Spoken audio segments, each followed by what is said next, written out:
অঙ্কটি সেন্ট্রাল এবং পিএসসি দুটো এক্সামেই দিয়েছে। ফিলিপ এবং কেভিন মিলে 60টি কাগজের ফুল তৈরি করে। যদি ফিলিপ 3টি কাগজের ফুল তৈরি করে, যখন কেভিন 2টি তৈরি করে, তবে ফিলিপ মোট কটি কাগজের ফুল তৈরি করেছে এই 60টির মধ্যে? এ 36, বি 24, সি 30, ডি 20।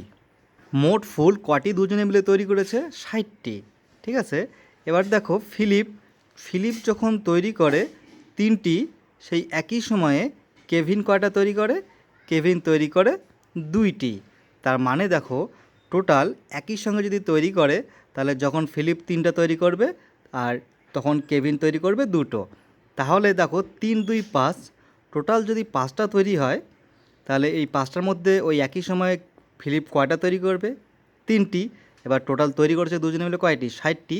তাহলে টোটাল যদি 60টি তৈরি করে, তাহলে কেভিন ফিলিপস তার মধ্যে কয়টি তৈরি করবে? 5 বারং 60, 3 বারং 36। তাহলে এই 60টা যখন তৈরি করে দুজনে মিলে, তার মধ্যে 36টি তৈরি করে ফিলিপ এবং বাকি তৈরি করে কেভিন। তাহলে উত্তর হবে এখানে অপশানে 36। 30টি মার্বেল সহিত একটি পাত্রের ওজন 120 গ্রাম। ওই পাত্রেই 15টি মার্বেল সহিত ওজন 95 গ্রাম। পাত্রের ওজন কত? এ 25 গ্রাম, বি 50 গ্রাম, সি 70 গ্রাম, ডি 65 গ্রাম। দেখো খুব সহজ। যখন 30টা মার্বেল থাকে তখন পাত্রটির ওজন কত? 120 গ্রাম। যখন 15টি মার্বেল থাকে তখন পাত্রটির ওজন কত? 95 গ্রাম। তার মানে কি, এই যে 30 থেকে 15টি মার্বেলে আসলো, তার মানে কি 15টি মার্বেল কমেছে।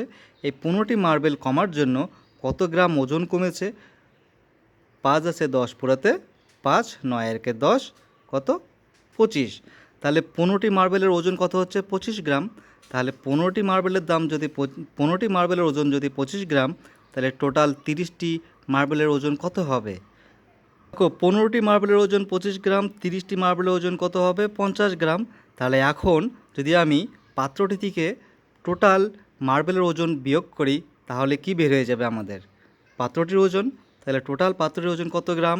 120 গ্রাম। এখান থেকে আমি বিয়োগ করছি মার্বেলের ওজন, 30টা মার্বেলের ওজন। তাহলে পেয়ে গেলাম 70 গ্রাম। কার ওজন? পাত্রটির ওজন। তাহলে উত্তর হবে অপশান সি, 70 গ্রাম। এক ফল বিক্রেতার কাছে কিছু আপেল ছিল। সে 40% আপেল বিক্রয় করার পর 30টি আপেল তার কাছে অবশিষ্ট থাকলে প্রথমে তার কাছে কতগুলি আপেল ছিল? খুব সহজ। দেখো, তার যতগুলোই আপেল থাকুক, তার কাছে 100% আপেল ছিল এবং সেখান থেকে 40% বিক্রি হয়ে গেছে। তাহলে থাকলো কত পার্সেন্ট? 60%। আর 60% শতকরার দিক থেকে, আর এ বলেছে কি 30টি আপেল অবশিষ্ট থাকে, তার মানে এই 30টি আপেল 60%-এর সমান। দেখো টোটাল আপেল 100%, এখান থেকে 40% যদি আমি বিয়োগ করি, থাকলো কত? 60%। আর এই 60% কার সমান? এই 30টি আপেলের সমান। দেখো তাহলে 60 যদি হয় 30-এর সমান, তাহলে 100 কত? 0 0 কাটা, 3 দিয়ে 2, 50, 2 দিয়ে 100 কাটলে 50। তার মানে তার কাছে কি মোট 100% আপেল ছিল, আর এই 100%-এর মান কত দাঁড়ালো? 50। তার মানে তার কাছে 50টি আপেল ছিল। তাহলে উত্তর হবে অপশান বি, 50। সেম প্রশ্ন তোমাদের জন্য। এটা 40% না হয়ে যদি 60% হয়, তাহলে উত্তর কত হবে? কমেন্ট বক্সে জানাও।